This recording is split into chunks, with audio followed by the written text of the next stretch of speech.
Hi, I'm Derek, and I'm here to interview Arria. For those who don't know who you are, could you tell us a bit about yourself? I am a folk singer with a mix of acoustic, folk, and electronic. And there's also hints of country and other styles as well. And for the album that we're discussing today, it was a collaboration between myself and John Coletta. He produced the album and provided additional instruments. I was a performer for 10 years in the Edinburgh, Glasgow, and other Scottish town music circuit. But I actually started again. I started my career again just last year because I had a change of mind about my approach towards music, what kind of message I wanted to put out to the world, the responsibility that we have as artists, and the sound that I wanted to create. I just wanted to start again, blank canvas. So Arria is a pretty new project. What else can I say? I'll leave it there for now. I'll wait for your next question. No worries. What's the difficulties of being an upcoming Scottish artist? Well, as Scottish people, we are underrepresented in everything. But that also presents us with a really cool opportunity to use that and almost kind of use it for fuel. Using our accent, I really wanted to feature the Scottish accent.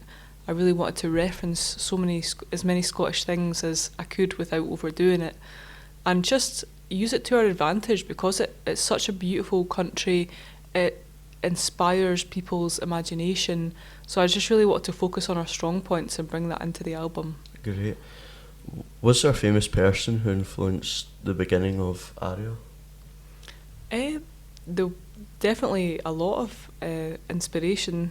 For Arria in particular, to be honest, I think that I was very inspired by Jerry Cinnamon.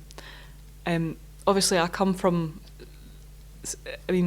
musically I feel like I come from 60s Joni Mitchell and Joan Baez and people like these that did protest songs, anti-war songs and that kind of hippie sentiment. But the more contemporary sound, I was really influenced a lot by the hip hop and rap scene.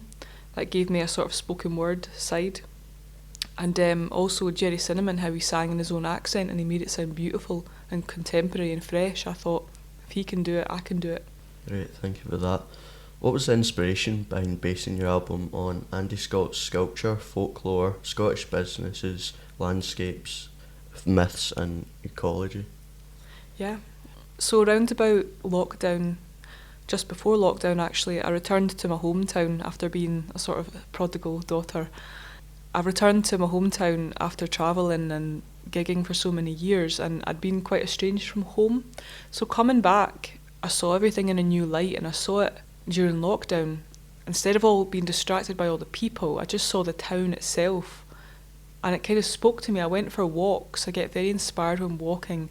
I'm always looking for like a sign from something, let the universe speak to me kind of thing. And I felt like the towns in Scotland, my own town, starting with my hometown, just really spoke to me and inspired me. I saw that things had progressed since I was there when I was younger. There's a lot more independent businesses. There was a lot more kind of shops that suggested folklore, inspired by Harry Potter and other kind of alternative things. There was a lot more openness to alternative and differences. So I wanted to celebrate this and notice it. So with the Arria thing, with the inspiration being of the Andy Scott sculpture that overlooks the M80. That was a lot to do with meeting John Coletta, who produced the album. So John and I met in the Falkirk folk scene as well as the Falkirk Acoustic Cafe, which is really worth a visit. And we just immediately noticed that we were both multi-talented and pretty much immediately started on a musical project because we both wanted to really just focus on something after lockdown, just get our brains switched on and get something up and running. So we started producing the album together, and John said, I wanted a new name for myself to start again, and John just sort of flippantly said, well, just call yourself Arria. Because everyone loves mermaids. Let's just put it that way. Everyone loves mermaids, and we've got the Kelpies in, because I'm from Falkirk and John's from Cumbernauld. With me with my Kelpies and him with Arria, it's like we sort of had these mythical sea creatures in common. And a theme throughout my music, people notice I often talked about water. And I like to point out, like, our bodies are, up more than 50% water, and that Scotland boasts over 80% of UK's fresh water as well. So it's something. It also inspires so much mythology and mysticism. You know, the character of the siren and the mermaid and the kelpies. And I thought, let's just totally exploit this, but let's use it in a way that, with the whole thing with me starting again and thinking about what message I was putting out there to people. The song Siren of Iris, which the album's named after, it originally was about a siren at the bottom of the ocean, but she didn't necessarily have good intentions. So I'm very careful about the messages that I put out there, because I see how susceptible people are and how immediately people are inspired and influenced by what you say, and how what we say immediately resonates back to us. And I've seen this so much, call it magic if you will, right? The law of attraction or the whatever. So I thought, right, I'm going to be very careful about the message I'm putting out here. So I wanted Siren of Iris to use her powers for good. So to inspire people to wake up on the land. Ironically, she's at the bottom of the ocean, but it's so a message from the water to the people of the land. And that message is just treasure the earth, be kind to each other, shop local, make ecological decisions, support one another, find your voice. So would you say Arria's like a character almost separate to you personally? Absolutely. I used to go by my lawful name for music, but I felt that started to fill me with a lot of confusion, because there was no divide between my personal life and my artistic life, because I wanted to be 100% authentic. I wanted to be an open book. And kudos to anyone that chooses that path, but there's a lot of complications and trickiness if you go down this route. So I thought, right, I need to create a persona as a way of telling stories. So yeah, Arria as a character, and I'm not going to lie, it is inspired by a lot of true life events, but it is wrapped in mythology and folklore and tales. Great, thank you. What was your favourite song of your new album and why? It is really, really hard to decide. The only thing that I can really say is that good on your choice of what ones to pick, because Uncanny Row, it's the saddest one. It's the most melancholic. When I sing it, the sky actually gets grey. No joke. We've seen so many rainbows, but Iris is the goddess of the rainbow, by the way. So that's a siren that's guided. She has a word with this goddess of the rainbow. Often rainbows would appear before our gigs, and it always rains in Cumbernauld. We actually realised that the name Arria means bringer of rain. One of the songs is called Arria, bringer of rain. But yeah, Uncanny Row, it just, when I sing it, it feels like I am literally talking, and it feels like I am talking from a very, sometimes I think that I've got different dimensions within me, like I think we all do. I think we've got, well, I can't speak for men, but for women, there's a trinity, there's a threeness. The maiden, the mother, and the crone. That's the young girl, the mother, kind of middle-aged, and the crone, the wise woman. When I sing Uncanny Row, I feel like the wise woman recounting this romance, and it feels very close to the heart, it feels very authentic, but it is the most saddest one. But I was trying very hard to be very optimistic throughout the entire album, so Uncanny Row was the only song where I really got to kind of express something that was quite heartbreaking. That or Secrets of the Multiverse, because that just, it makes you want to dance. And I've never actually danced to my own music before, but it actually makes me want to dance, and it makes people want to dance, so Secrets of the Multiverse. So it's between Uncanny Row or Secrets of the Multiverse. What was the specific inspiration behind Uncanny Row? To Uncanny Row, he says, I know you want to go your own way, but I just can't let you go, let you go. So the inspiration between Uncanny Row was a couple. They could be a real life couple. It was a relationship, and but it's represented by two characters. I know, he's a kindred spirit, oh, he's one after my own. Does he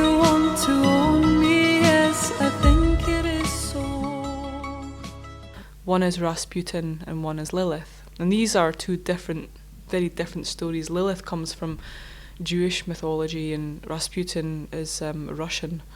So Rasputin's like this kind of dark shaman, but not necessarily dark. He's depicted as dark in Disney movies and things, but he was actually more of a wise man who was accepted into the Russian royalty. Whereas Lilith was the original wife of Adam, but she was too much of a wild woman. She couldn't be that perfect companion to Adam, so she was kind of discarded, and then Eve replaced her. So she's always become a symbol of this sort of like wild woman.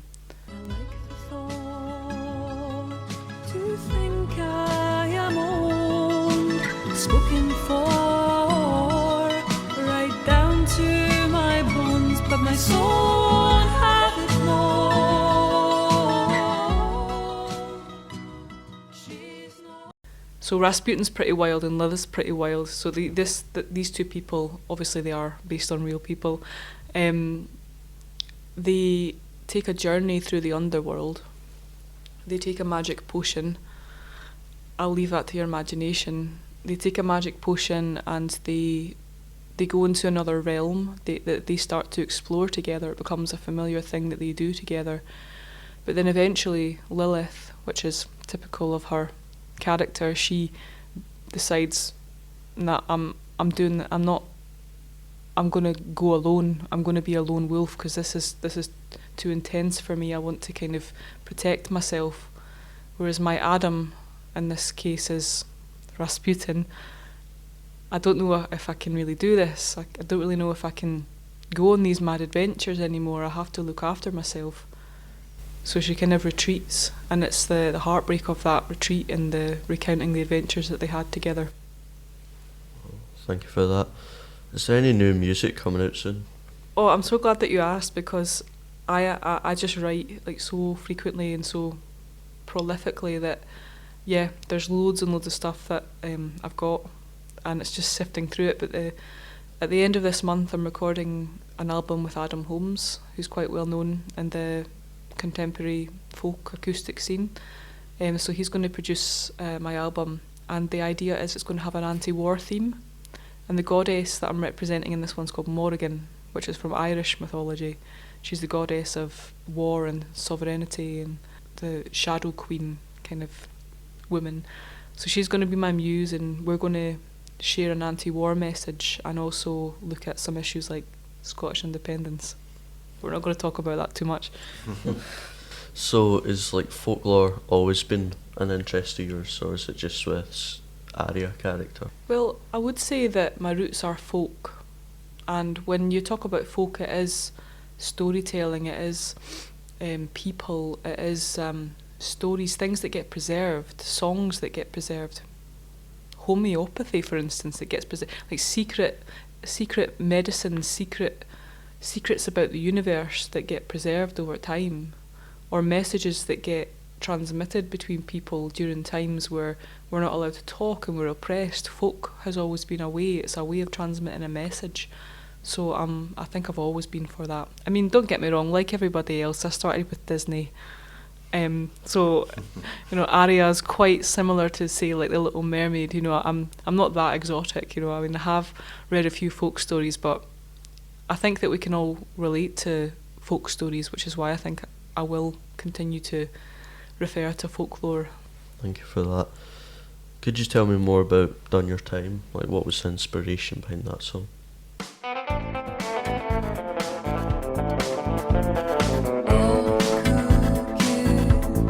Talk about evil. You've done your time. Now seek the sublime. Yeah, so when I think of the song Done Your Time, I think about, it was originally called Seek the Sublime, and I played it for the folk club, which is kind of older people. But originally, when I imagined writing the song, I imagined playing it at the acoustic cafe, which is younger people. So it starts with the lyrics, all the cool kids want to talk about evil. And it's just about how a lot of people are scared to admit that they have a faith. They're scared to talk about spiritual things, and instead it'll actually be cooler for them to just say, I'm an atheist, or oh, I'm going to hell, or I'm into the occult, or, you know, it's so easy. Like, you literally go on YouTube and you can get possessed by demons if you really try hard enough, you know. It's pretty easy. And it's just the amount of influence around us constantly. I really feel sorry for the youth. I really do, because it's never been easier to just get tripped up. It's fine, but it doesn't feel right to steal away someone else's life. Every day there's so much that's just luring us constantly. And I thought, I want to be a good influence for young people and tell them that it's actually cool to not follow the cool crowds, and it's not cool to be evil, it's not cool to try to fit in by doing bad things.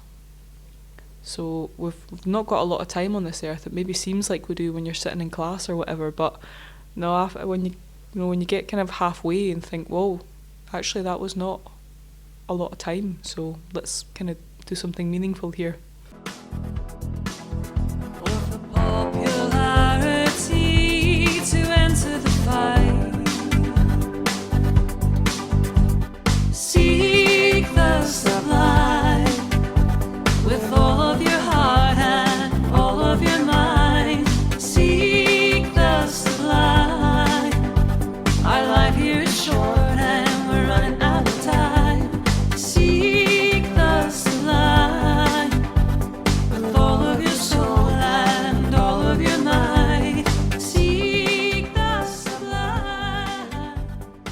Thank you for that. Did you enjoy making the album about Andy Scott's sculpture, the folklore, Scottish businesses, landscapes, myths and ecology? Do you mean, did I enjoy making the album? Yeah, did you enjoy it as a whole? Like, the whole experience of everything it was inspired on?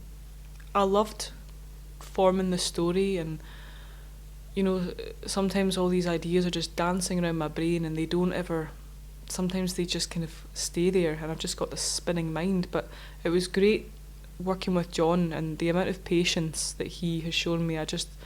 I'm so grateful for the work that he's done on this album. To say that I enjoyed it, no, it was torture. I found that I loved creating the songs, but actually focusing on a computer screen with my level of ADHD, I mean, we're all self-proclaiming ourselves as having ADHD now, but it just means that you are rubbish at paying attention, basically. Yeah, it took a lot of focus, and I really fought with that. I really fought with the amount of... I also noticed that my breath had changed. I used to do a lot more busking, so I had the ability to project my voice.